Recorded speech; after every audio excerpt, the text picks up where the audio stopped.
Welcome to another weekly featured business brought to you by Visibility Impact and your host, James Moffat, where he will gracefully take our featured guest on a personal and business journey and stories that will inspire, educate, and engage you.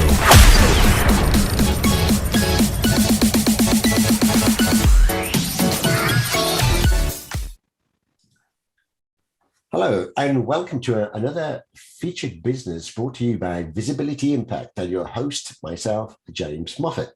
Today we have, after a bit of a break because of the school holidays, our 99th guest.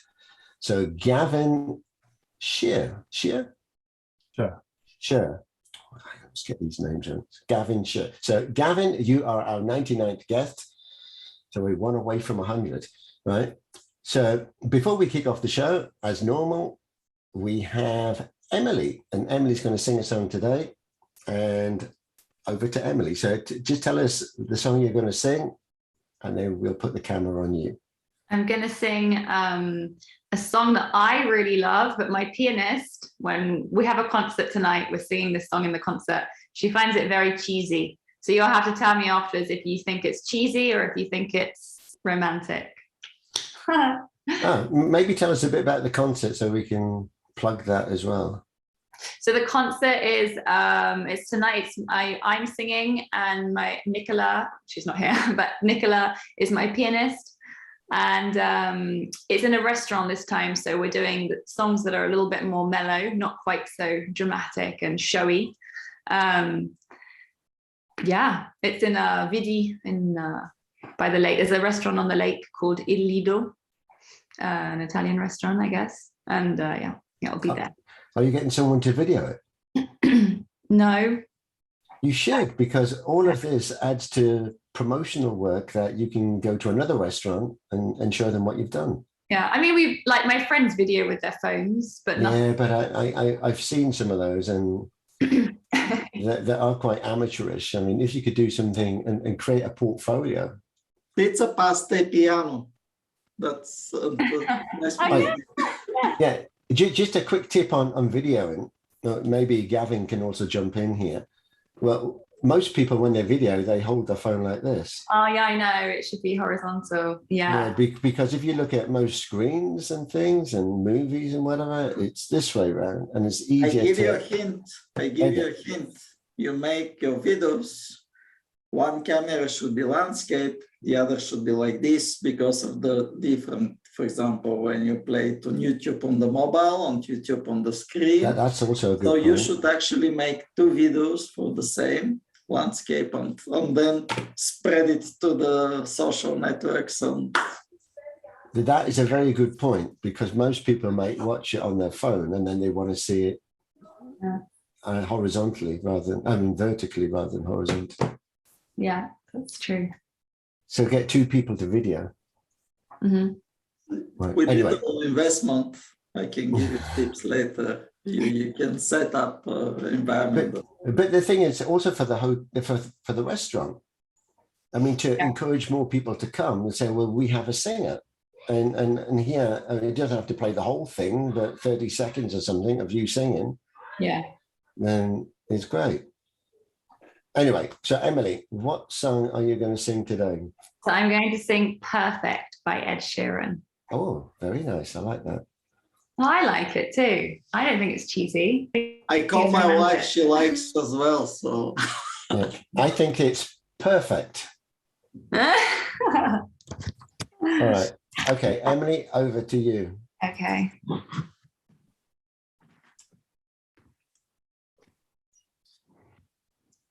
There we go.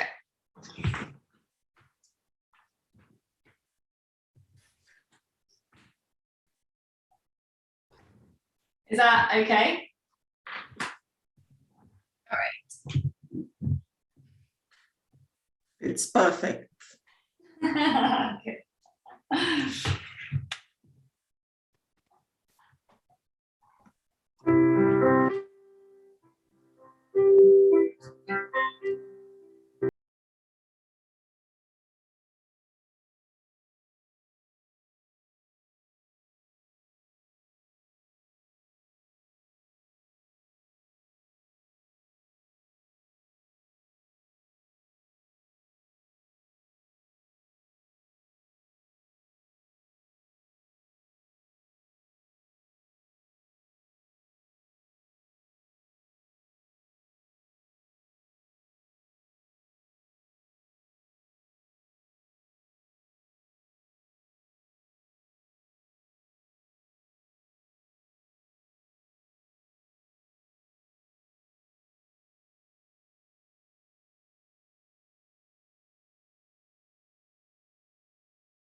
perfect tonight.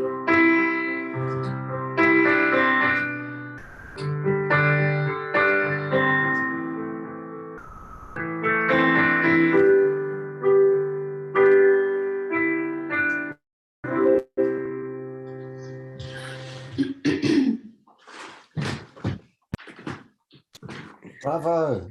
Well, Beautiful. I'm checking for the flights to this restaurant tonight. No, actually, I don't know if you heard, but that was terrible because I didn't warm up or anything. And I just woke up. And as soon as I started, I realized this is a terrible error.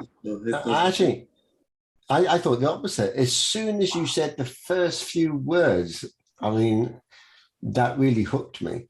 Really? Yeah. I was thinking I can't push it because my voice is going to break because it's the morning. It's crazy. I guess Zoom doesn't do it justice either. Yeah, I don't know. No, I'm sure if we were there live, I mean, there sitting on your sofa. Well, you should be there tonight live. You should, Boyan, you should be flying over. Yeah, well, which James is the is closest far, right? airport? Geneva airport is closest. Yeah, Geneva. Yeah, but don't Okay, we have I call Andre to arrange something for me. Would we have to buy a meal in the restaurant then? Of course we buy. Yes, I don't know. I mean, I don't know. I don't know if you're allowed to just have drinks or you have to eat. I don't know. Of course we Maybe you could speak to the restaurant owner as to be a guest, right? That's true. And then it'll give him some visibility. And then we can blend your video into his recording. And then he can invite you for a free meal. Exactly. Meals. Yeah. No, but you have to think outside the box. I mean, I'm hoping I get a free meal tonight. I don't even think I'm getting a free meal. You must be. Oh, really? I mean, I haven't been told. Like, they don't pay. You just put a hat out at the end. It's not very Really? good. Yeah. I think staff meal is kind of the minimum that one would expect. I hope so. Huh? The very minimum, sure. Yeah, a minimum is a meal and a drink, or several drinks, right? Because you get a dry throat. And I mean, that's a minimum. And then normally, and an amount that they give you an arbitrary amount, like to say thank you for coming and doing it. That would be great, but But it's free. yeah. So most of the ones I do, well, no, that's not true. About half I do for free, and then they put a hat at the end, and the audience pays or not. But what if the audience have left before the end? Well, sometimes that happens. They do. Actually. But sometimes that does happen. Yeah, and then sometimes, yeah. Maybe the hat at the door. But to be honest, one of the concerts I did, it was better not to be paid and to have the hat because people were so generous. It was crazy. I was really shocked. But most of the time, yeah, it's better. You need two hats, one on the stage and one at the door. Yeah, with a sign, don't forget the tip. Yeah, but I mean, I don't have to do this part. The guy who organizes it does it. But I would hate to do this. It's so awkward. I don't want to ask my friends for money. I don't even want them to pay. I just want my friends to come. But the strangers can pay, yeah. So a very good intro to my journey, because this is the arts essentially. Most artists are meant to just create, and they're not good business people and don't want to be doing that. And then the exploitation and general thing of the artist is quite a thing. I have a friend who has a different point of view. So for friends, it should be double because they need to help you. If everybody gave something, I mean, we always think monetary, but if we gave support in something that we could do to everybody help each other, I mean, then you wouldn't need money. We'd just be everybody like leveraging on their skills and expertise to help one another, and the world would be a much better place. Yeah. But anyway, are you going to hang around, Emily? I'm going to listen, but I need to get ready for the car service thing. Oh, yeah, car service. Right, okay. All right. So, Gavin, Right. Maybe we'll keep it on this view, and then I'll just keep going to speak every so often because there's only 4 of us here. So, Gavin, you are our 99th guest, so welcome. Yeah. Right. And yeah, I sent out a questionnaire, so I've read through that already. So I know a bit about Gavin, and we have met previously in Guyana. Dan was a guest as well, and Barbara. You know Barbara as well? Only just I haven't met her yet properly, but I know of her through you and through the platform. Yeah. So as I said, we'll put these recordings together in one place, so it's easier to find with the picture of them, and then you can listen to Dan. Actually, with Dan, just digressing a little bit.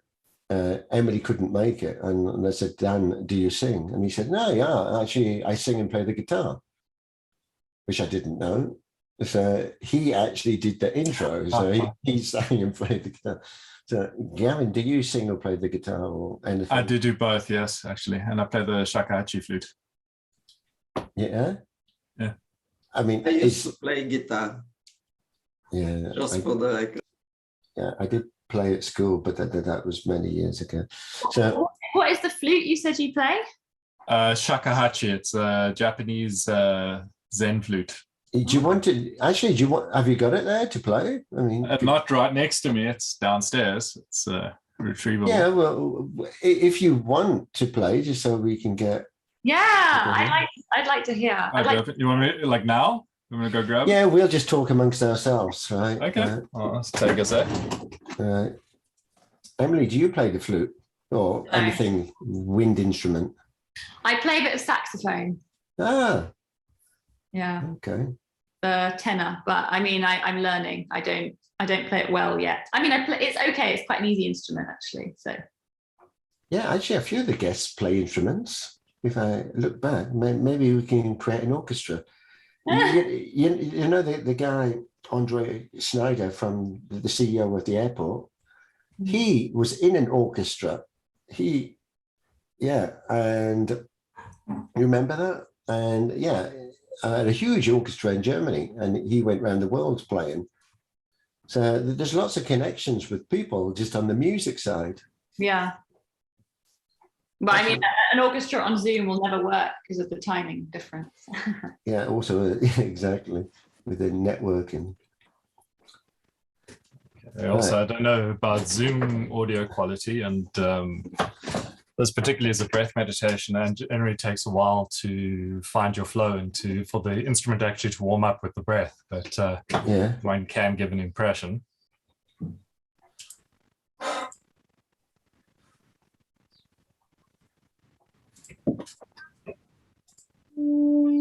Sorry, I can actually hear myself.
Wow.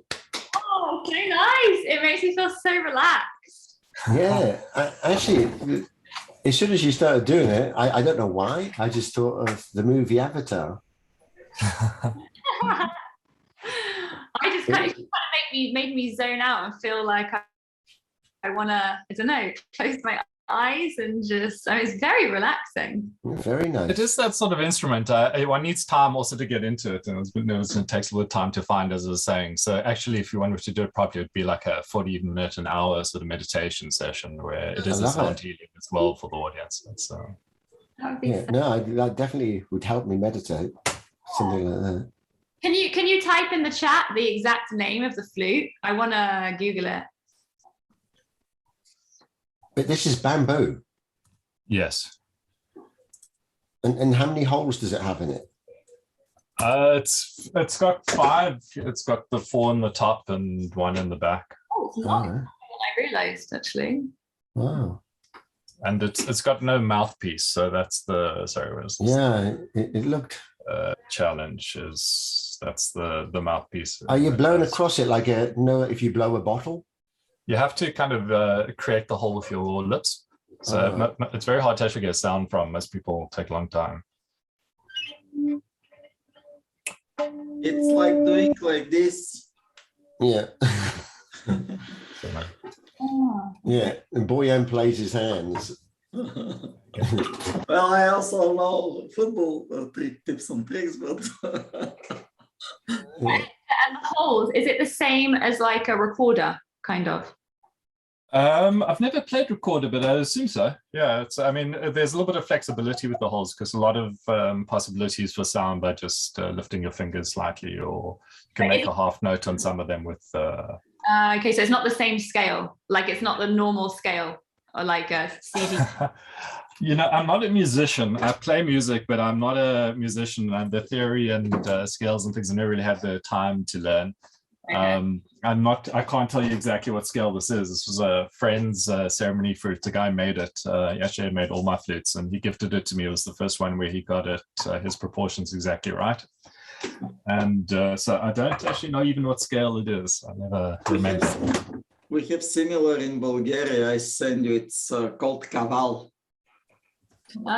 I send the link so you can see it. It's similar look, but Yeah, I would like to learn the bagpipes because being Scottish, you see, everybody asks you as soon as you say Scottish, oh, you play the bagpipes.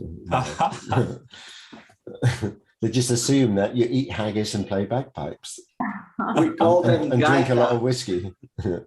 It's actually quite an epic instrument. I never, you know, every time you hear a bagpipe, it's always that same funeral dirge. Like in every movie, there's always the guys in the bagpipes playing that same whiny song. But then I actually heard someone play the bagpipes like as music, and it was really awesome. I love the sound. So maybe one day I'd like to learn. But you've got the guitar there, so you're going to play a song as well. Okay, can do. I mean, you can either do it a bit later or you could do it now. Well, might as well if you're doing a musical then, please. Just have to quickly tune in the background.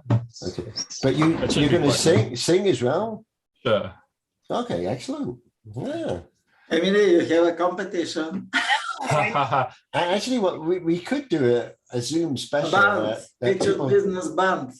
Oh, we should do a musical special and everyone, you know, plays. Yeah.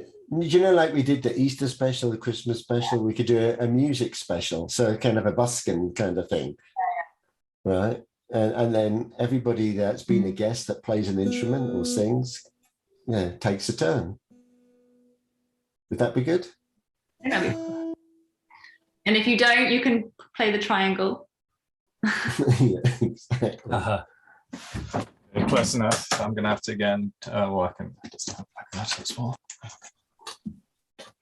So what are you going to play and sing? Well, the one comes to mind is just kind of my one that's very well set in my repertoire. It's called Old as the Universe, and it's a eco band called Seize the Day. Well, I could play something of my own, I guess, but this one I can't play. Well, I'll play one of my own. Okay, I'll play one of my own. Maybe we could play a few, but we'll play one now. We'll come back to you, learn a bit more about you, and then we can come back and play another song later. Sure. Okay. So this one's called Dreaming. Nice.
I'm stuck in a dream,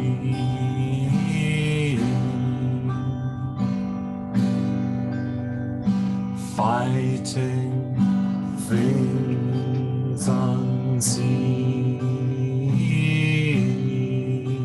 while whispered words go on unheard, then echo out of me.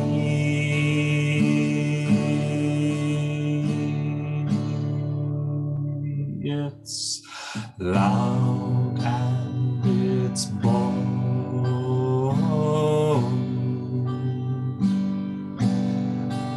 It's broken, but it's old,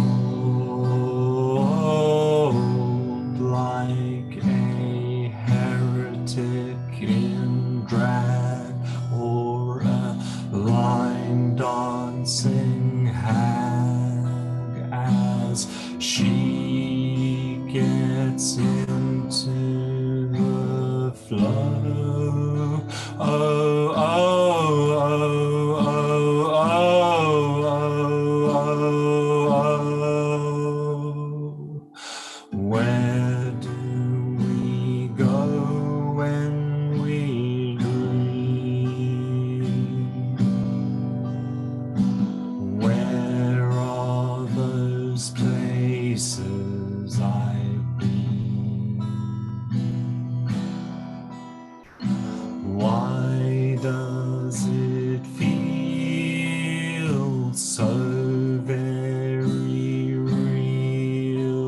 And who is that guy playing me? It's all just a show with its highs and its lows,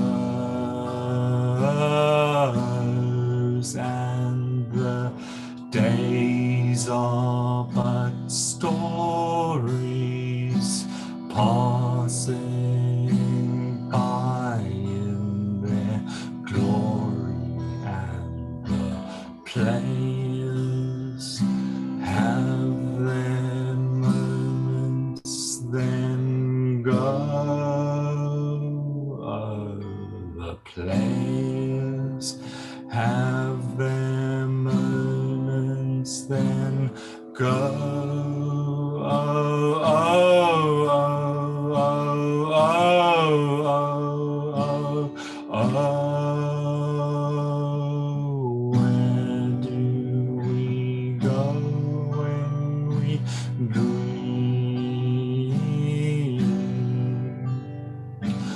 Where are those places I've been? Why does it so very real. And who is that guy playing me?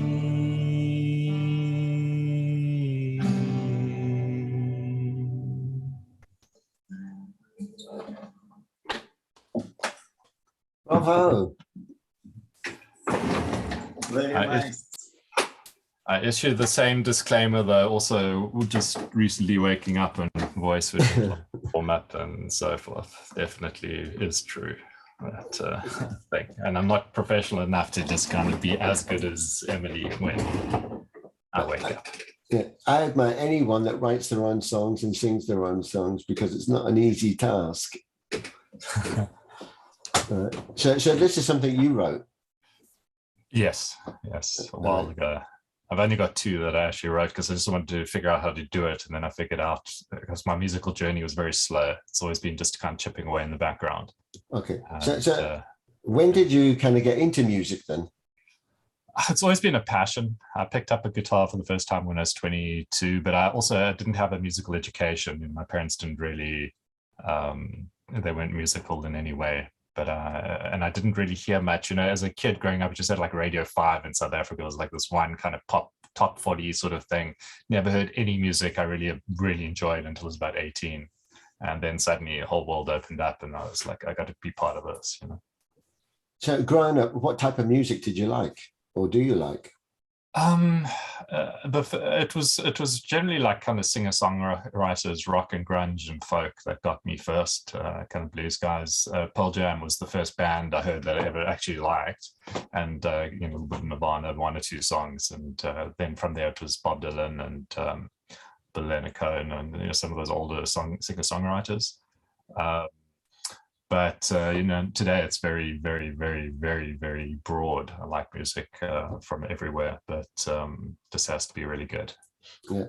Is there any particular influence on any? I mean, you mentioned Bob Dylan. I mean, I love his work, but I mean, I would say for me in particular, because I try to sing with the kids, Beatles songs, because the lyrics are easy.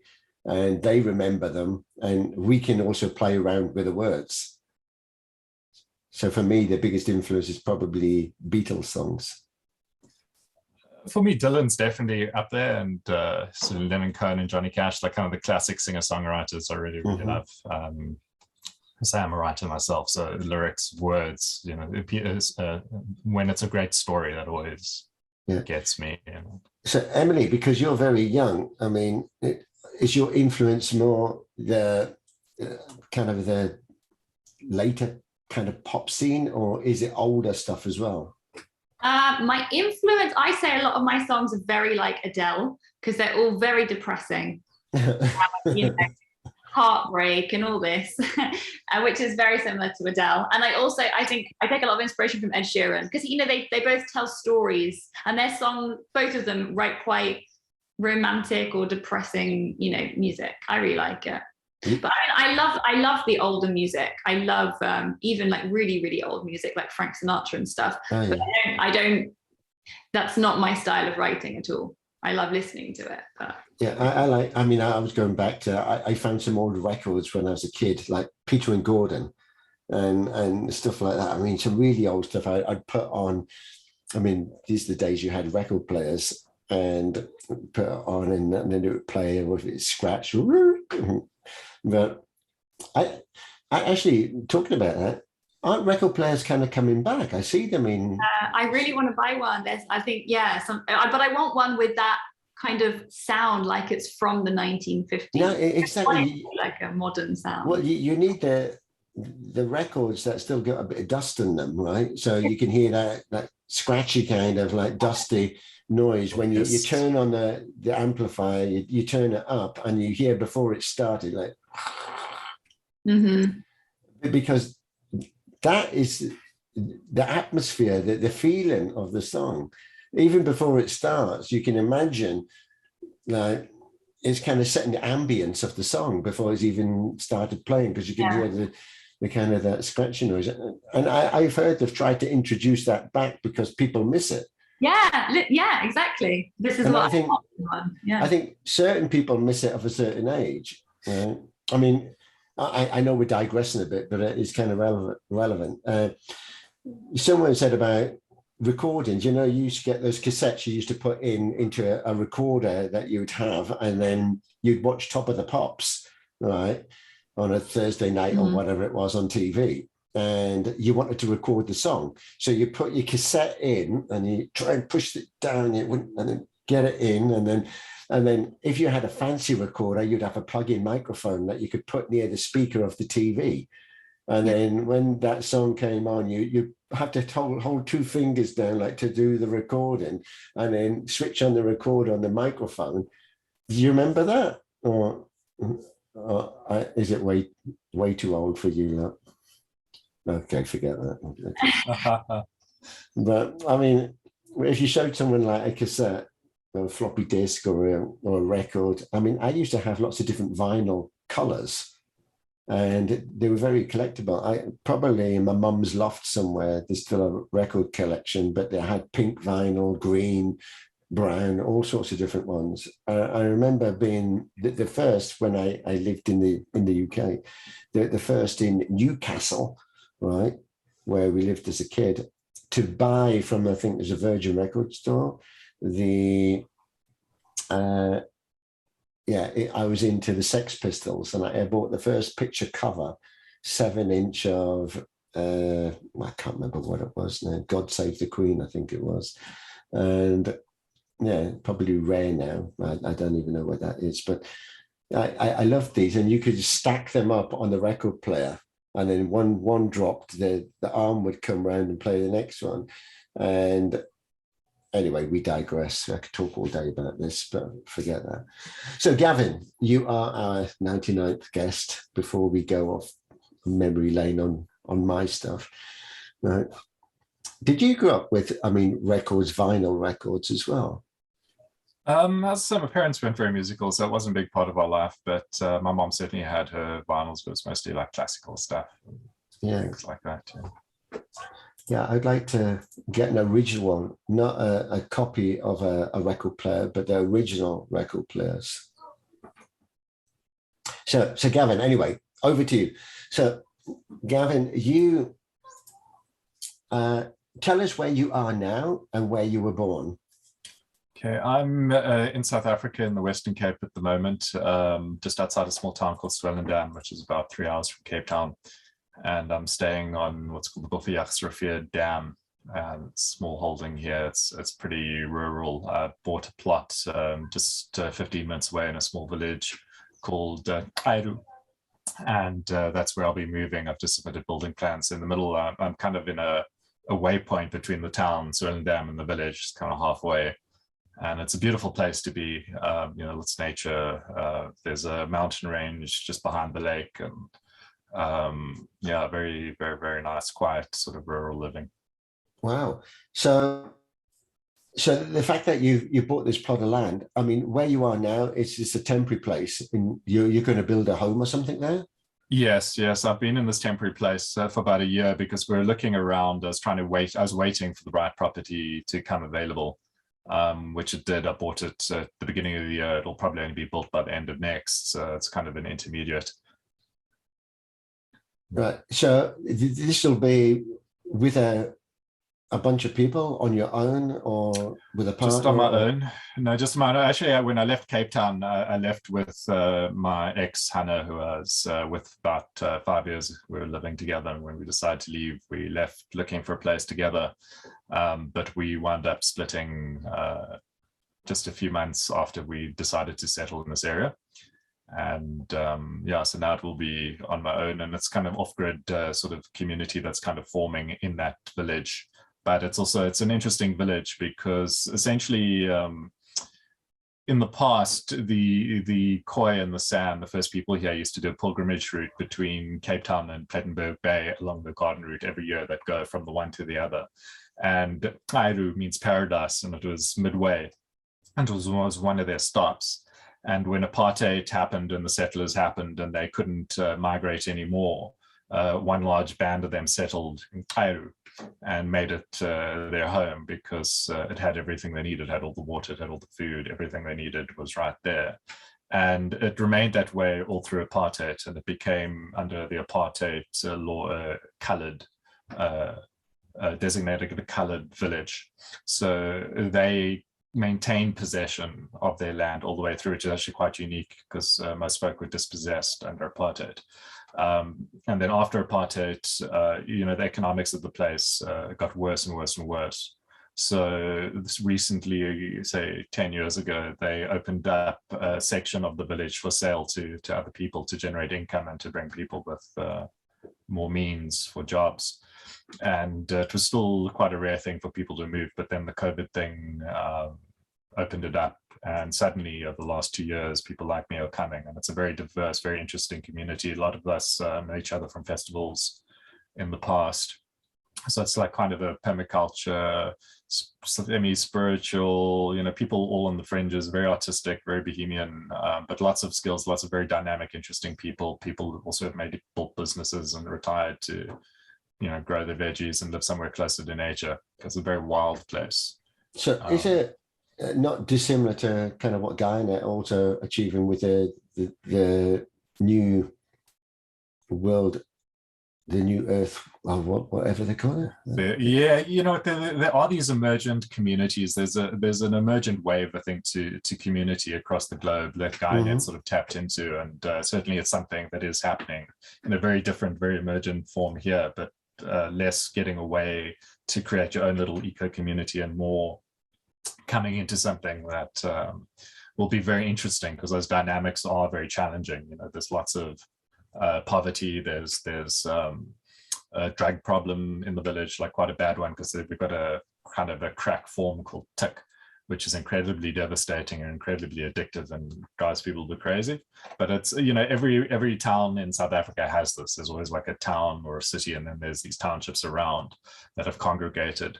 And it creates these social dynamics. What I'm really looking forward to in this village is that it's a village, so we can speak and we can grow together. And we've already, certain people who sort of share this mindset have already created sort of men's circles where we can start building bridges and kind of do our work together and get to know each other. So at least there's that. That's something I'm really looking forward to. We can grow together. And I'd like to, a lot of things attracted to me the village. One is on our sort of side, there's already a professional film crew. We've got a couple professional cameraman, professional editor, and some other folk in the industry. So I can create new media content there, and I can kind of help people tell their own stories. And we can use that also. Perhaps I've got a model for a show that's kind of a bridge building show, and looking, I call them reality improvement shows. It's a genre of show that I'd like to create, where basically the dramatic question is, can we build a good life together? Can we do our healing work together? Can we build can we turn the village into a food forest, permaculture thing by collaborating? There's a dilapidated old school there, can we get it going and, teach people skills and crafts, and, can we uplift the village? Those would actually be my first 3 strands. And we could just, that it's right outside, so we can just, whoever's doing it, we can, take your phone, take your iPad, and just follow them around and, create content in the village, and then also train some of those folks to tell those stories. So that's very much my hope, and that's a model I've already kind of got going and trying to. So we'll see. It'll also happen over time. I like the idea of kind of documenting it with video and stories as well, from where it is now to where you want to take it. So kind of that journey as well of the village. So how many people live there? On our side of the village, there's about 150, and then there's a river that kind of divides. That river was kind of the border, and then they opened up just a section beyond. And on the other side, it's hard to tell because there's the village itself, and then the village itself has a little township. So I'm guessing it's somewhere between 2,000 and 5,000 max on the other side, but I guess somewhere around 2. In the village itself and in the little surrounding township. And is there kind of is it organized in a way there's kind of elders or people that, they were born there, it was kind of their village, and you get together as a community and you make decisions as a community, or how does that work? There's a lot of that. So it's a mix. The village itself falls into the wider municipality of 𝗬𝗪𝗪. And the 𝗬𝗪𝗪 municipality is responsible for, or had been until a few months ago, responsible for most of the general maintenance of roads and, you know, fire prevention and all those things. Recently, they became the first village where the land was returned to the community as an ancestral thing, because most of them are still there. They did grow up. They are belonging still to the same tribes that settled there 100 years ago. And that used to, you know, been traveling through for thousands. They are now responsible for the communal land and the communal things, but they also are mostly impoverished, so they don't really have the resources to do it. So sure. Can you move away from like municipality, or you need to be like create your own? Because this is what you said about responsibility, etc. I was involved in such process. A few villages tried to escape from the big municipality because it was getting the taxes, but almost nothing was returning.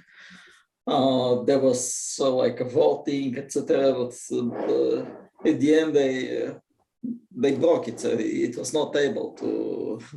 Yeah, here it's a little bit somewhere halfway, because they have broken away. They have been given the right to the land. The taxes, I think, are still going to the major municipality, but there is a dialogue of how do they do the switch, because they have made the switch. They have been granted the land. They're the first village in our country to do so, to have that right, but still haven't yet. There'll be a big process to figure out, yeah, how we do this within the constraints of the old system. Because here the legislation is not that liberal, so it's really a fight to get away and to, let's say, do it yourself. Let's say most of the communal, to be totally off the grid, independent from water supply. So this sounds very good, but the big wheel does not like this. They want you to be in there. It's a little different here, but it's much more complicated. Because of the past and our apartheid past, there is a desire to redress and give land back to communities and self-empower them again. But of course, there's still the economics of it. And the state doesn't want to give up anything, and they don't want to give up any money, and the people here don't have money to do it. And then the parastatal, so like for instance, electricity. Here, we've got one electricity provider that's a parastatal, which means essentially the state is responsible for funding the thing and making sure it runs, but it's a private corporation and private profits, and it's incredibly corrupt. And we've had power failures for about 10 years. They do nothing about it because all the money's stolen. It's basically a big black hole for tax money, because we have to have power, which means they can just keep stealing. Like in Bulgaria. Just keep stealing. And it doesn't really work. But if you build off grid here now, they want you to pay a license to the state thing. It's not that they pay you to generate electricity. It's like you penalized for, So it's a little complex. Yeah. It's similar in Bulgaria. It was only one provider for electricity. There is still only one, but now they had this electricity managing businesses. In fact, there is officially like competition, but they operate on 3 different areas. So everybody is monopoly on their own. Then if you build your own house, you cannot get permit to live unless you have a contract with one of these companies. Then if you want to go off grid, there are a lot of like bureaucracies, a lot of stuff. So you cannot really cut them for good. It's pretty challenging, but also you're experiencing too. The one advantage we have is that our bureaucracy is so inept and incompetent that if you just ignore them, generally you can get away with it. Yeah. So I was just thinking, could you, if you club together, create your own energy, like using solar and other things, and then be self-sufficient so you don't have to rely on a corrupt provider for that? Well, I think over time, again, in the municipalities and in more formal areas, one can't really get away from it because also the organization's impossible and there's lots of disincentives and it's really hard and there's cartels and all sorts of stuff. But there is off-grid culture and you can set up off-grid. We are off-grid there. We will have solar, but it's people doing it their own. Ultimately, it'd be great if the village could come together to provide a solution. And there is a friend of mine was recently appointed head of environment and waste for the municipality here, and he's a real off-grid amazing next new consciousness guy, and he's already taking us with technology from Switzerland. He's taking us, he's building a waste-to-energy facility here, and that will provide power at a much cheaper rate for the area in up to about 5 years. It's going to be a process. Excellent.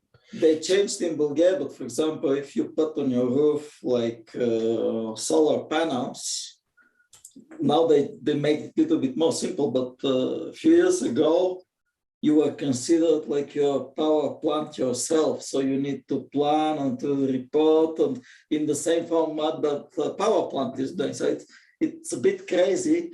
Plus you have the bureaucracy and the stuff. So, and as I said, by law, to have official house built, this house should have a contract with electricity provider, with water supply, with sewage, and then the other thing is in Bulgaria, for example, the fees for, let's say, collection of Waste.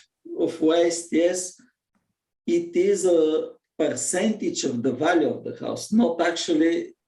It should be a fee. It should be how much it really costs the truck to come to pick and to get rid. So if you don't produce, let's say, waste, not to pay, but because they didn't update the values of houses, the real, and there is a gap between real. So you can buy, let's say, an apartment for 150,000 euro, let's say, but official tax value is like 20,000 euro. So this is maybe a way, like legally, to compensate this, but it's huge, like discrepancy in this. So it's if you buy a big house for €1 million, then your waste collection is like maybe you should rent your own for the whole village too.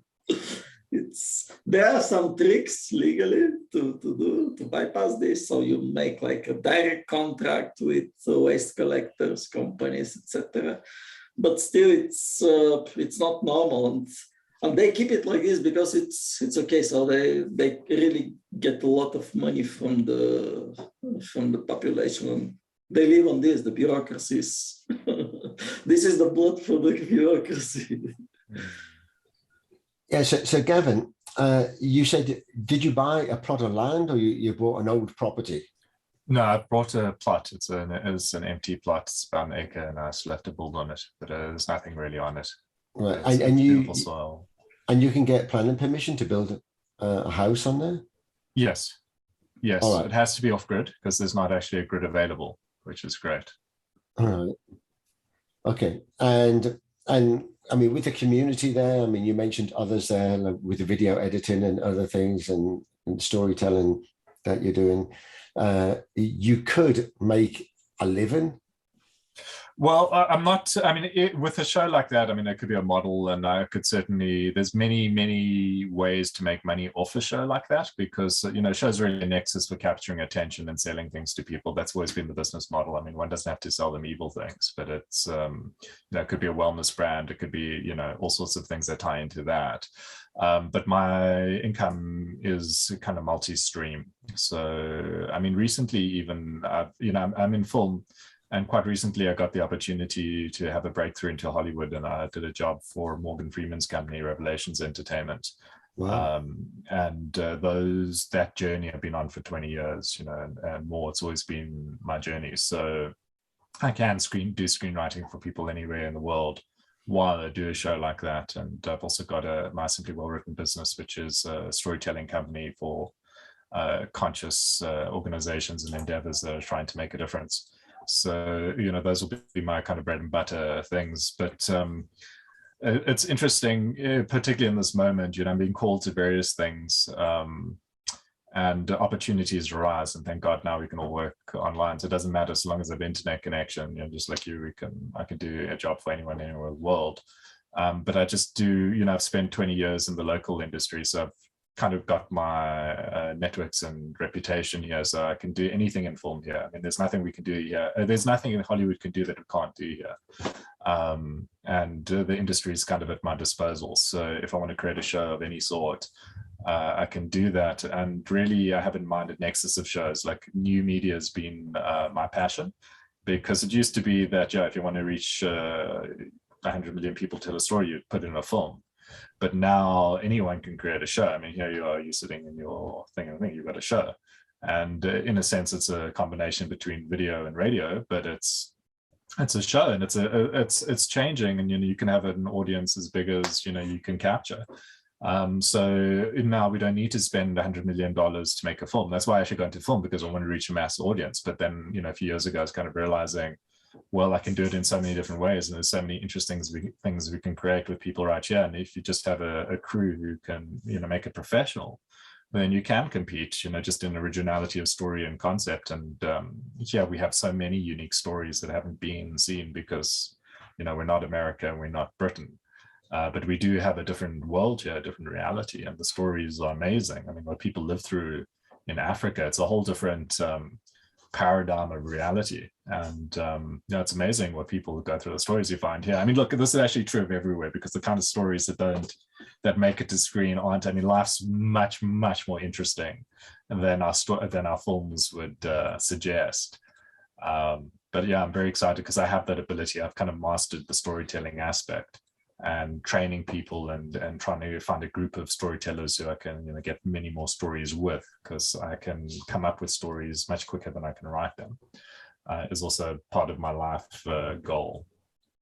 Yeah, I absolutely love it. And I mean, that's basically why I do this as well, to hear people's stories. I mean, storytelling, sharing stories and telling stories is just magical. And if you learn the art of it as well, it makes it easier. Hence the reason why we're capturing those in a book as well. So let's just go back a little bit. So as your childhood, so have you got any brothers, sisters?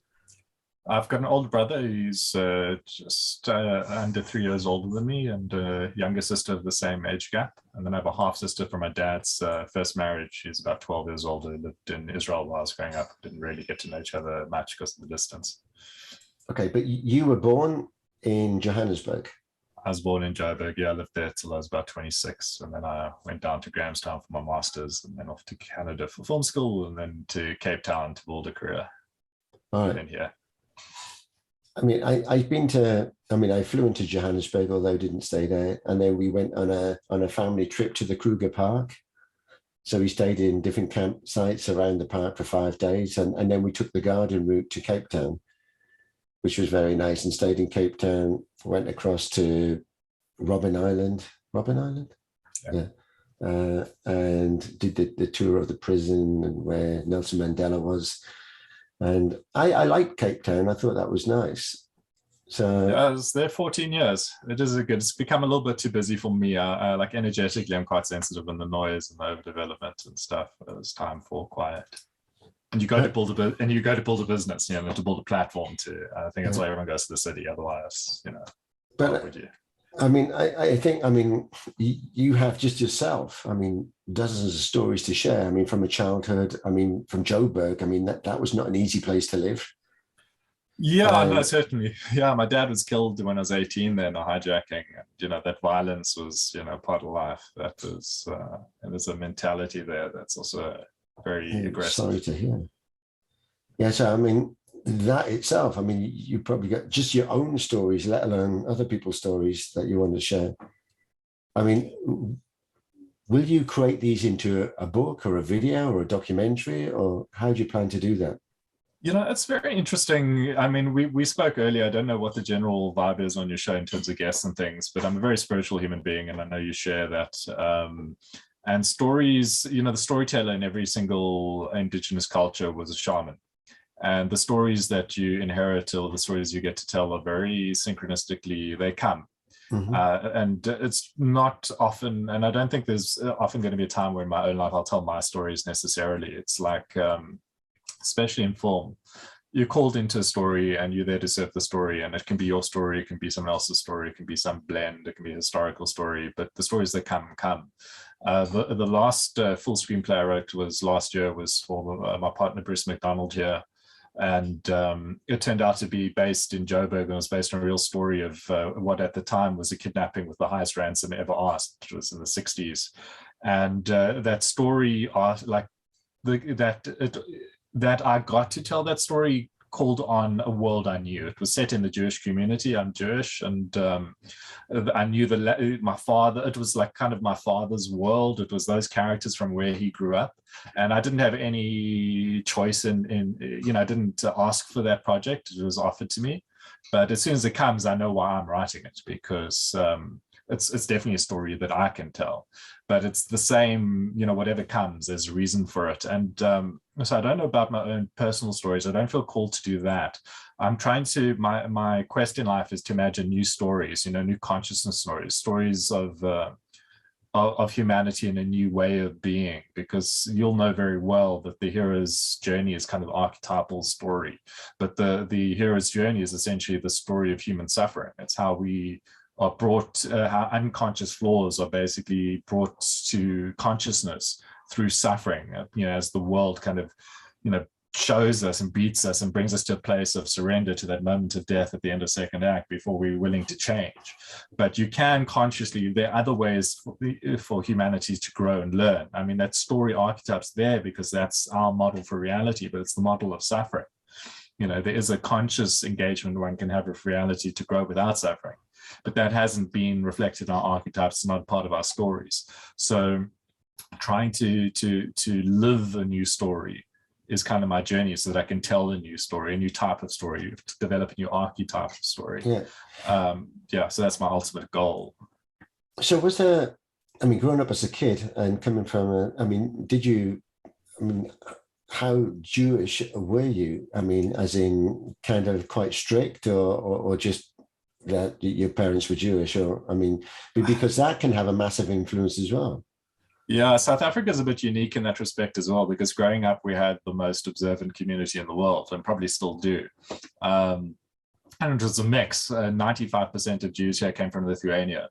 And my world was quite interesting because Lithuania and Russia was the source of a schism in Jewry. Back in when the Hasidic movement began under the 𝗪𝗪𝗪 Shem Tov. And there were the Hasidic who was like, okay, all the deep secrets of the Torah now for everyone.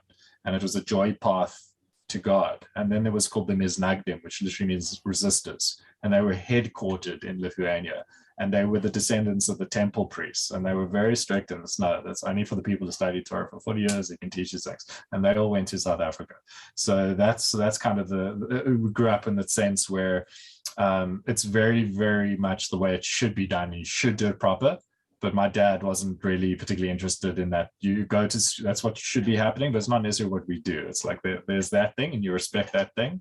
But my mom was quite an atheist, and my dad, again, wasn't quite interesting, but it was around me, and the people was around me, and the thoughts and the ideas were around me. But my own rabbi was a Hasidic rabbi whose father was actually the right-hand man of the Rebbe. So I grew up very much within the Lubavitch teachings, which are actually great for me because there's a lot of wisdom there, a lot of truth. But I never also felt I was on my own, find my own path thing. I always had that in my mind, that there's a way, but my way is to me. So I got to figure that out. But you went to a synagogue when as a child? Yes. It was always around, Jewish day school. Used to go to, there was a working shul that we did in the morning. And then there was it wasn't every weekend that we'd go to shul, just occasions.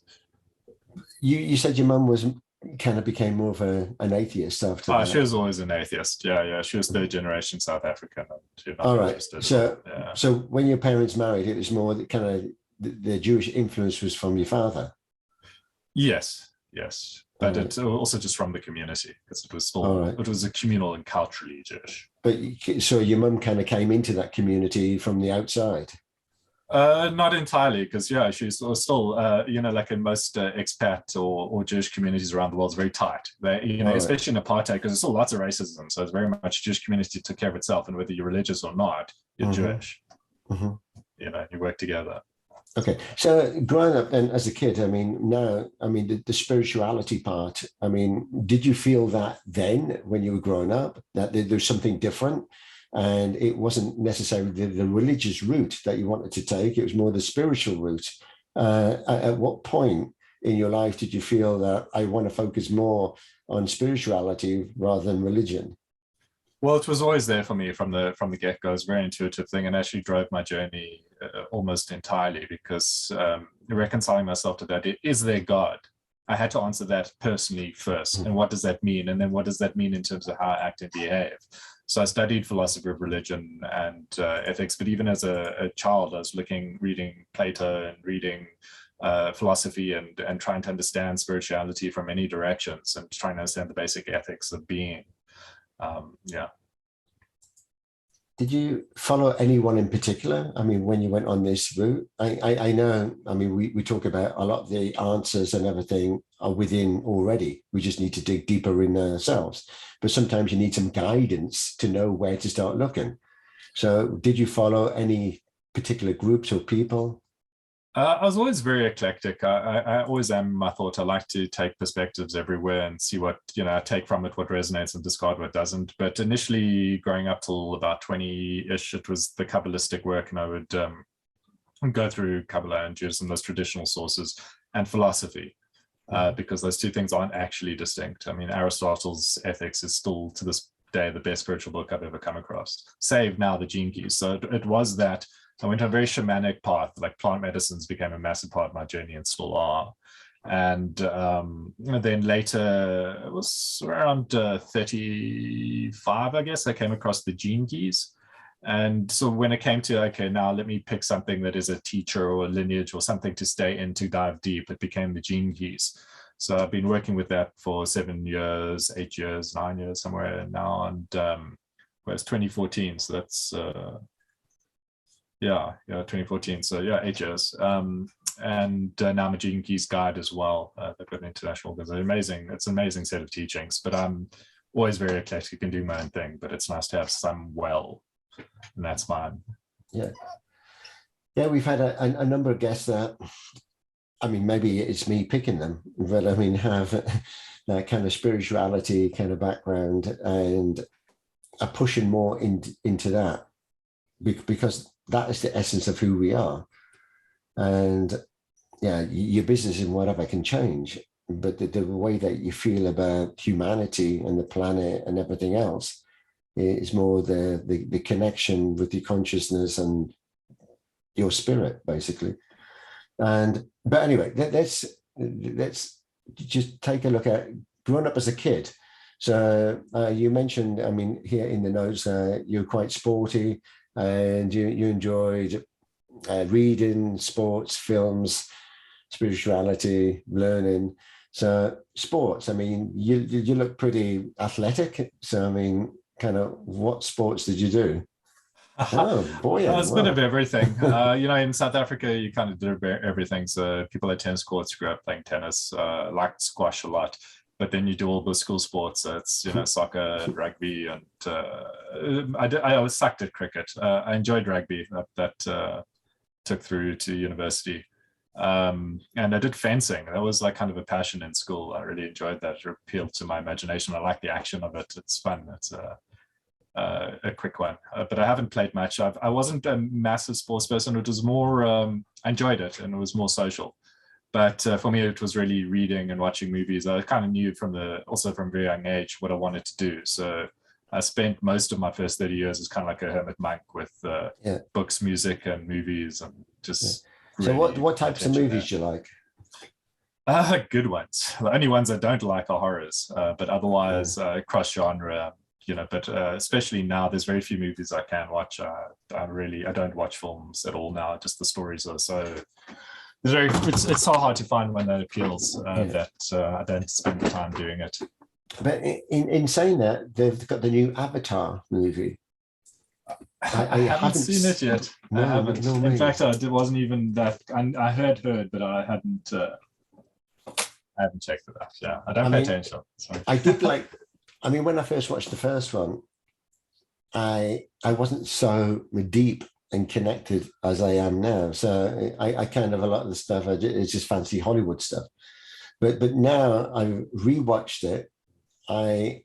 Everything makes sense, and I'm looking forward to watching the second one.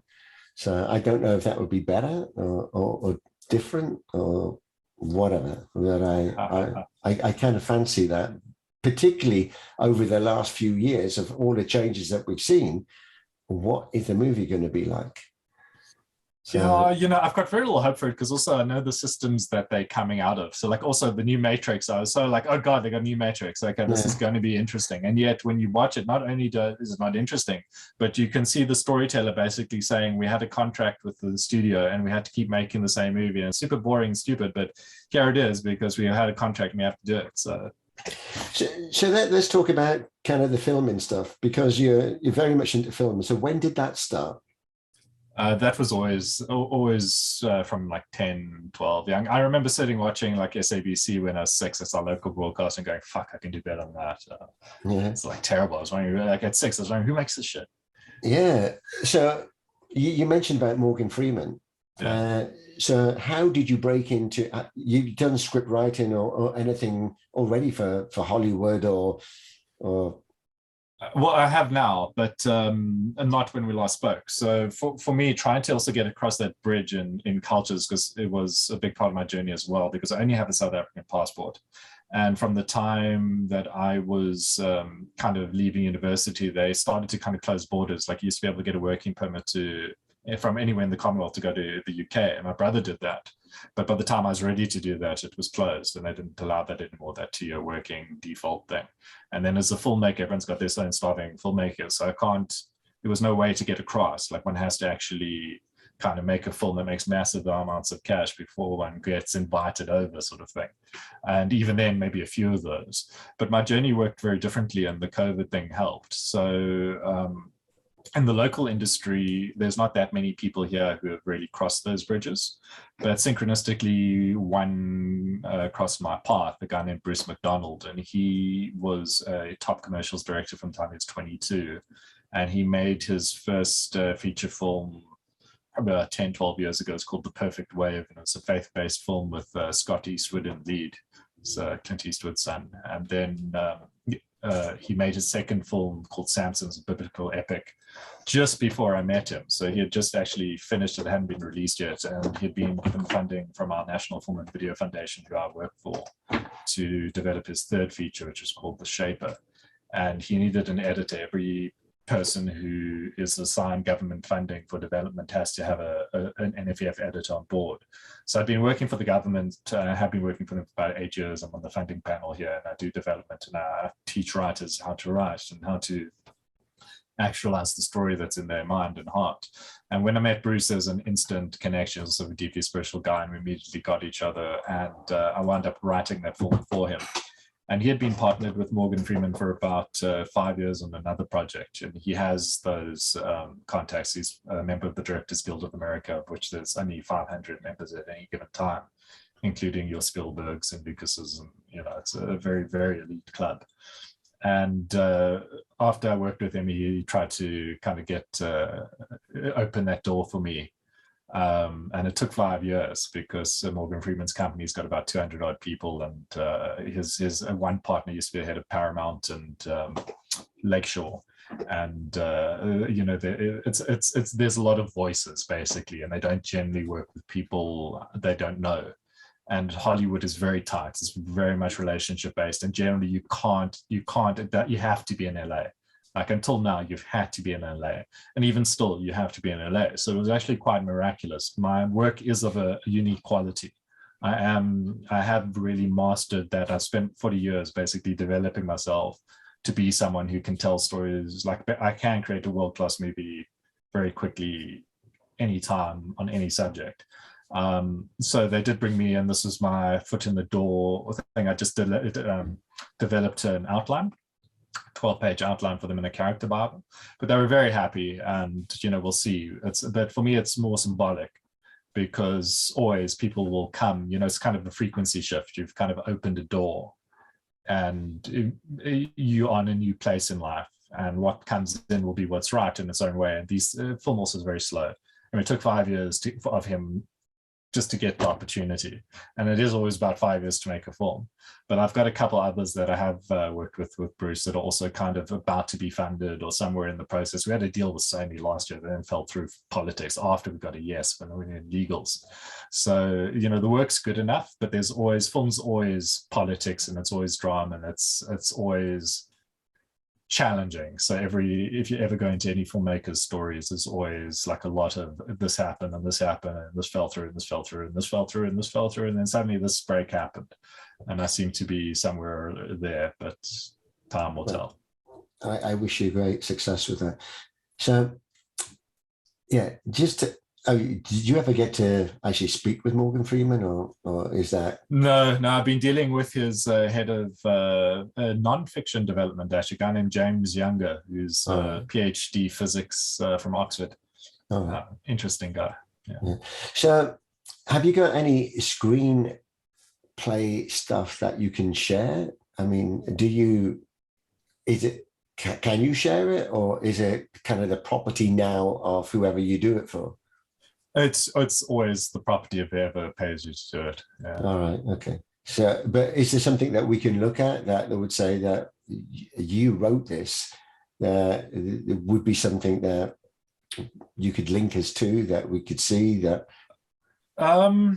This is also quite tricky, because most of what I had written was for local broadcast. Mm-hmm. So I've had a series that screened and so on, but the local broadcasters don't let you do anything. As soon as they screen it, they shut it out. So it's why it's so hard to make anything happen from South Africa, because if you get paid, essentially you can't use it or show it.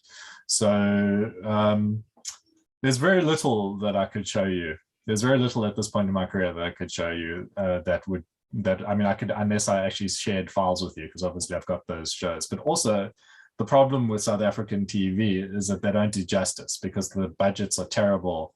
The institutions are systemically incapable of allowing good work. And it's always a team sport. So unless you work with a director who knows his job, unless you work with editors who know their job, you can't, it's about, you give a blueprint, but maybe they fuck up the building. And it's always that. Here, there's just always that. So I don't have anything that I'm proud of showing yet. Okay, so you also, you have your own business. So did you tell us the name of that? I know the name, but I just want you to share it. It's Simply Well Written.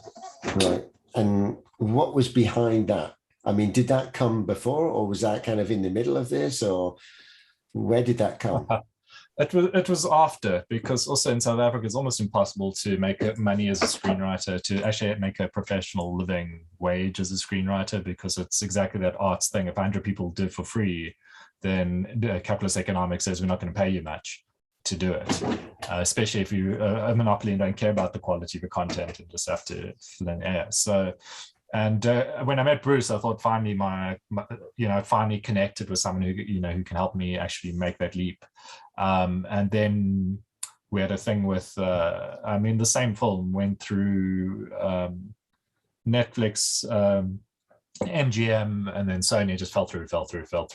So, I wasn't waiting for Hollywood to come and save me. So I set up a business, I was looking for other business opportunities. And with my ex, Hannah, she's also a writer and editor, and she was also trying to figure out the money thing, because she's German, and in South Africa, again, there's no formal system like this. She could just go get a job. There's jobs you can apply for. Here, there aren't. So I'd been coaching her on entrepreneurialism and trying to set up a business, and then I kind of realized here's a place where we can overlap, and where I can create a business with her that's for her strengths and my strengths, and does the sort of things we want to do. So it came out of that, and then she synchronistically met an excellent marketing lady, a Polish lady, who you now know, Mina. And and then we had what we needed, and it kind of started under lockdown, where we started building our website and putting ourselves out of there. And it was quite funny, because having done that, it was in lockdown where basically Bruce called me and said, look, I got distracted by Hollywood. I've been offered all these films and things. I got away from what I want to do. And now, having stopped for the first time in 20 years being locked down, he had been walking up his hill with his Bible, and he was like, well, I really wanted to figure out how do I serve God again, and so I'm calling you because you're a good guy. I want to get back to what we're doing. And suddenly the film all came in. But in 2019, I had the worst year ever. So then I was really looking to build some other business, because I was like, I knew I had the ability, but given the thing, it's like, fuck it. So that's what happened. Built Simply Written. So you still work together, I mean, with the partners as well. I mean, although you split up with Hannah, I mean, she's still a business partner for the business. Yeah, she's a business partner and a very good friend. We'll always be very close friends. It was a good thing for both of us. We just fundamentally, from the time we met, we weren't quite sure if we could bridge our different worlds, because we are very different. And that's ultimately, we kind of decided it was more, it shouldn't be so much hard work, but it was good. And it was very good for both of us. We both grew a lot, got a lot from each other. So we still have a very good relationship. So how is the business going at the moment? It's going well. It's also, I mean, you know what it is to start a business. It took us, 2 years, in processing to figure out exactly what our brand is. And we had a few clients along the way who were maybe either exactly what we wanted, but not paying, or not what we wanted, but were paying. And for the first time, actually, just last month, we found our clients who are our first, hopefully long-term clients, who exactly the sort we want to represent. We have a branding guy. We have a branding guy in Pete. Maybe he can. Yeah, as Boyan was saying, I mean, we've had lots of different guests, and Pete is one of the guests that we had. He lives in Atlanta, in Georgia, and he's a branding guy. So everything about branding. So he says, you've got to bring your brand alive, and it's all about branding for him. So he works with lots of different people on that. What is your brand? What's the colors and everything else, the personal brand, the company brand, the product brand, and basically that, which most people don't even consider when they're starting a business. So, but we should all, I mean, you should definitely connect with some of the, well, as I said, the previous guests. So with your clients then, they're not just in South Africa, they could be anywhere globally. It is entirely international. We're aiming international. Yeah, we don't want to work with South Africans that have South African rands and South African mentalities generally. So typically, who would be your ideal clients? We're kind of very much looking at change makers. So a guy in it, we connected with one of the first we started to help, just to help, because they have a network and a thing of the right sort of aligned sort of thought. Our current, the clients that we've really teamed up with also synchronistically happened, because it's an Englishman who I met on my dam just after New Year's, very randomly on a party boat that neither of us would ever be on, but we were both on. And he's started a movement really, but also a digital platform called 𝗬𝗘𝗘𝗞. I don't know if you've come across it yet, because it's kind of, GuyNet are now threading into 𝗬𝗘𝗘𝗞, but they're a network of change-making organizations, and they're very international, and they're also part of what's called the G100. The G100, I don't know if you've heard of them yet. I see you nodding there, but James, they're a group of 100 women, all very high-achieving, like former heads of state, Nobel laureates, a couple billionaires, and so on. And they were challenged to each take a project that could change a country to 100 countries. And there's one called 𝗬𝗢𝗪 that's being run by 𝗬𝗘𝗘𝗞, who was the former deputy prime minister of Slovenia. And I met her on 𝗬𝗘𝗘𝗞, and she brought me into 𝗬𝗘𝗪 and to also they're running a kind of a placement program with another organization called Stop Reset Go, which is about identifying people who can be kind of change makers and evolutionary leaders in different spaces, and then partner them with people in the G100 network. So I found myself through 𝗬𝗘𝗪 being called into that, and it's opened up a very interesting network of international change makers in various spaces. Oh, I love it. Have you got a link that you can share so I can also post that in the notes afterwards? Because it'd be interesting to kind of network with these kind of alternative groups and things that you don't hear about, without having to do it the hard way and start searching. Yeah, I mean, the whole point of 𝗬𝗘𝗪𝗪, which is what I'm so excited about, is that it is a platform for this. It's basically providing the tech to allow people to collaborate on projects and to meet the right collaborators from all over the world. That's the entire point of it, is to really start allowing connections to form and to provide ways that people can collaborate directly from anywhere. There's going to be an altruistic wallet feature that lets you invest in projects on the platform. And there's what's called a red button process that helps people design their projects so it gets to an investor ready level. But yeah, it just really weaves everything together. And it's really the platform that this group has developed in order to be able to start working in a new way. Yeah, I love things like this. I like also platforms that are more independent than that part of the kind of the big boys club, because once you're stuck in them and they change the rules, then it could screw your business. So I prefer the independent, more like-minded people that want to offer a service for other like-minded people, and we kind of share that journey together. So that's exactly that. I'm going to put also the beta of this is here.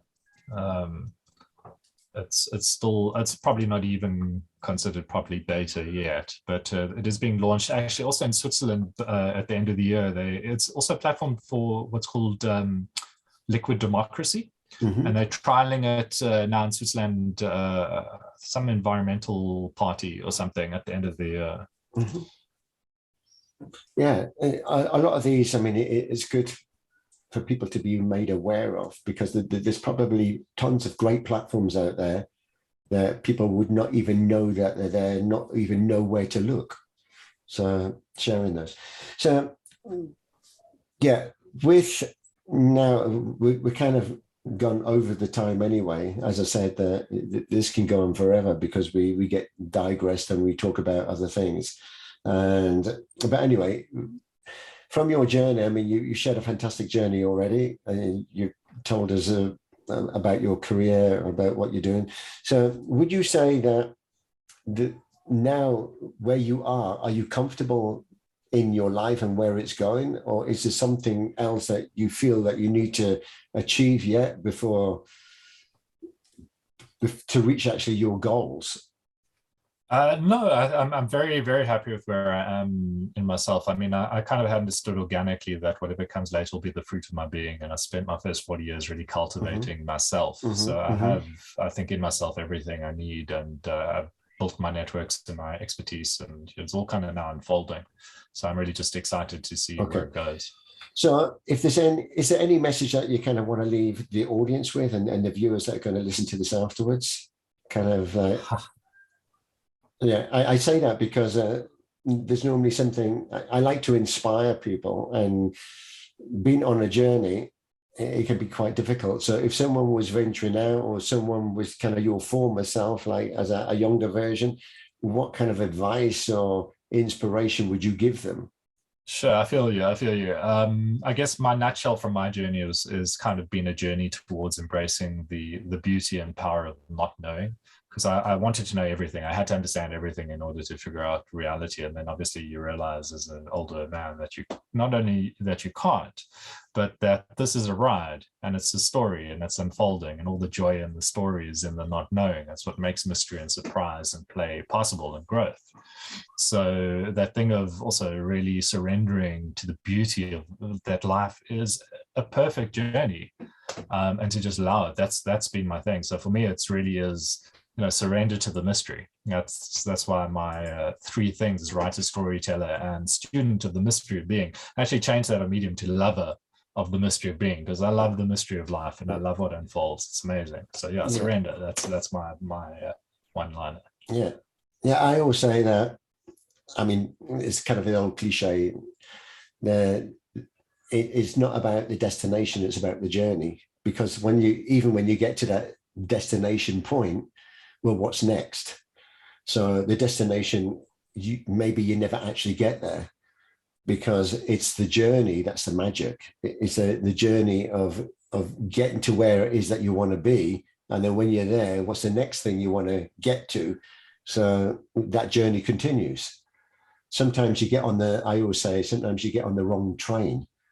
You've got on the wrong platform, and you got on the wrong train, and you've gone off on a journey that wasn't your journey. and I try to visualize it in kind of something that you can see. So like standing at a platform and you have got on the wrong train and you think that this is really not my journey. I don't want to be here. And then you need to get off that train and get on the right train. And if I can see it like that, I can visualize it. And then I know that sometimes you do get on the wrong train. But in saying that, it's a learning. And you mentioned about also something key is learning. You learn. If you didn't get on that train, maybe I wouldn't have learned that why I got on it and why I got off it. And yeah, and anyway, we could talk about that all day. So would you like to play us out? Have you got a song that you'd like to play us out with? Okay, I can do that, and hopefully this time I'll play will be a little bit better. This chair is not the best guitar, so I'll do one. This one is that 𝗬𝗘𝗔𝗖𝗛𝗏. I have to go because I need to pick my kid from the school. It was nice to meet you. I send you a connection request. So hope to see you on next events that we have in the future. Very much, Boyan. Very nice to meet you. Have a Bye. Yeah, thanks, Boyan. Have a great weekend.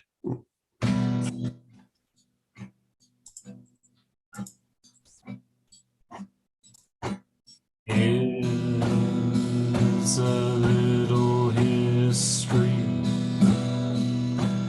of the bigger mystery.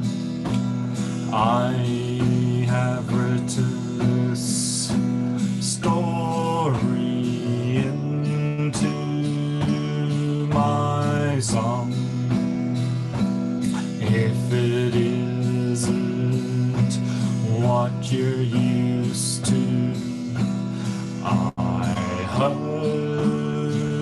it will amuse you, and maybe if you choose to, then you'll sing along.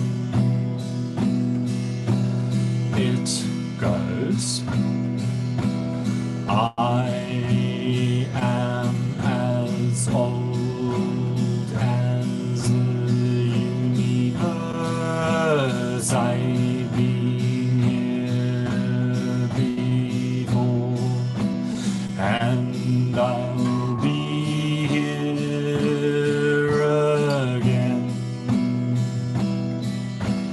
I am a child of the universe, a part of all them, and a part of all men.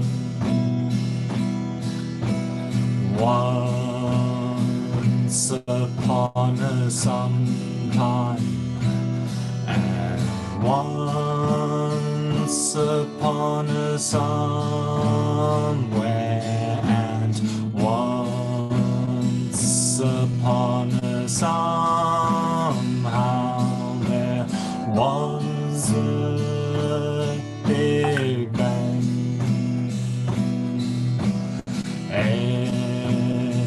Energy revolving and energy resolving and energy evolving, and that's what I am. I am as old as the universe. I've been here before, and I'll be here again. I am a child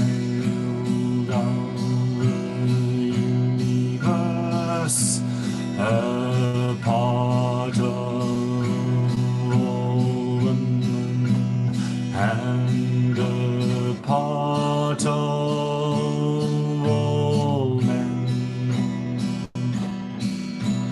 I'm a little flower that blossoms for an hour, but in me there's a power that grows on and on.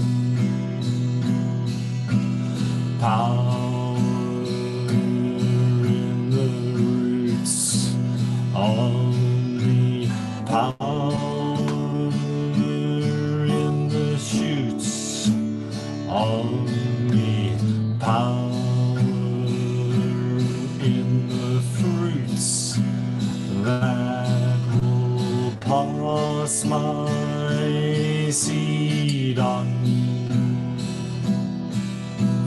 I am as old as the universe. I've been here before, and I'll be here again. I am a child of the universe, a part of woman, and a part of all men.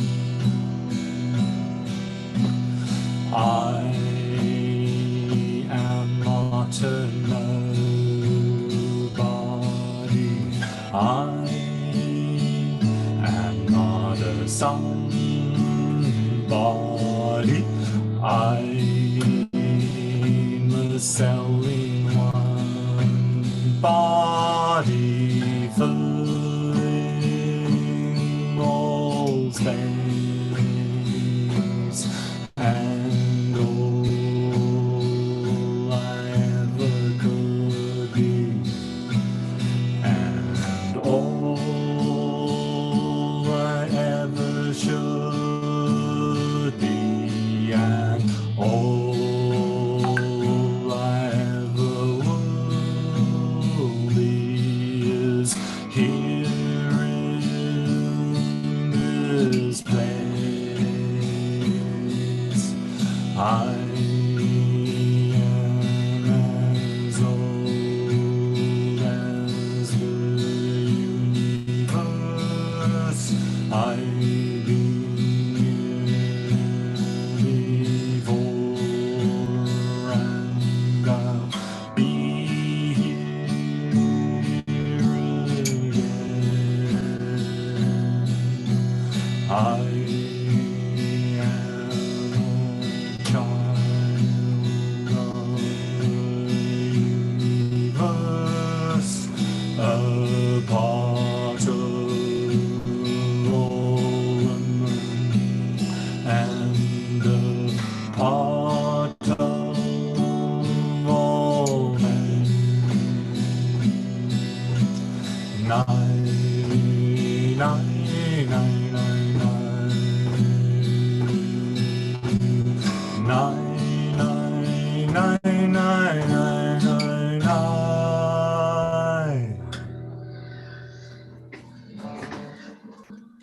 Bravo, bravo. Appropriate stories, I guess. Yeah. So these are your two kind of favorite ones. Certainly two of, yeah. I guess most of the ones I play. So they are quite deep, actually, the songs. I mean, Yeah. listening hard to the lyrics, and yeah, I mean, they are beautiful. Do you do any kind of others, or are they kind of both the same kind of deep, meaningful kind of songs? by and large, they all have kind of deep meaning to me, but there is a bit of a range. But I have quite a shamanic calling, so a lot of the time I'm playing in ceremony, and then it's got to be kind of appropriate, which these kind of are. Yeah, I mean, I love shamanic work. I mean, I do a bit of that myself as well. So, yeah, I mean, I love what you do. I think that particularly with the story writing and what you've created there, I love your adventure that you're on as well. That is something different. And yeah, also that, I mean, today I think you need to kind of be multifaceted in the way that you're not necessarily a Swiss Army knife in the way that you can do a bit of everything, but you need to be aware of changing situations that you can adapt to, and what could I do next, or what could I do if the situation changes where I am, and I need to adapt to that or be very creative. And I see that you've achieved that and you're doing that. So, and I also want to see where this village and this project and the land and building something on it and where this is going. So definitely keep in touch and keep us informed on that. And maybe some of the screenwriting, if that materializes and actually goes somewhere, then keep us informed. Sure. And if you're curious, I can send you a script that that I've written. But it's one that I can send. But there's only one that I can send as a script. That's good, because it's nice to share that, just to kind of get a feeling of your work as well. Sure. But anyway, I need to let you go. I need to go and it's lunchtime now. The kids are calling. So you have been our 99th guest, so congratulations. And it has been a fantastic and beautiful story. And yeah, I encourage, I mean, as I said, we're revamping the website and everything else. There, it'll be easy to network with the others. It'll be easier to connect and look at them, look at their bios, and if you want to listen to their recording as well. And it's about bringing this community together, that we can share ideas, network with people, and maybe in some cases go on a journey together with certain individuals. So thank you very much once again. It's been an absolute pleasure. And I will see you in other places like Guyana. So we will be in touch.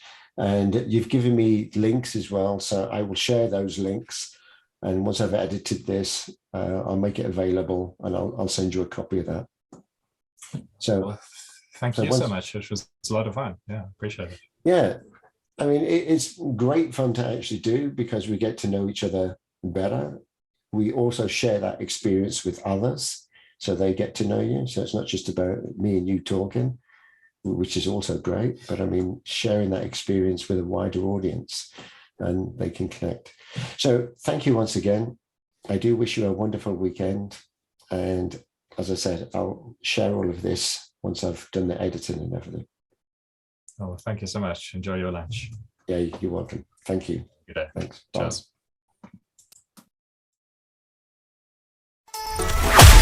Wow, that was another featured business brought to you by Visibility Impact. If you'd like to be our next featured guest or learn how James Moffat can help you leverage on the art and power of interactive storytelling for your business, reach out and schedule a call now.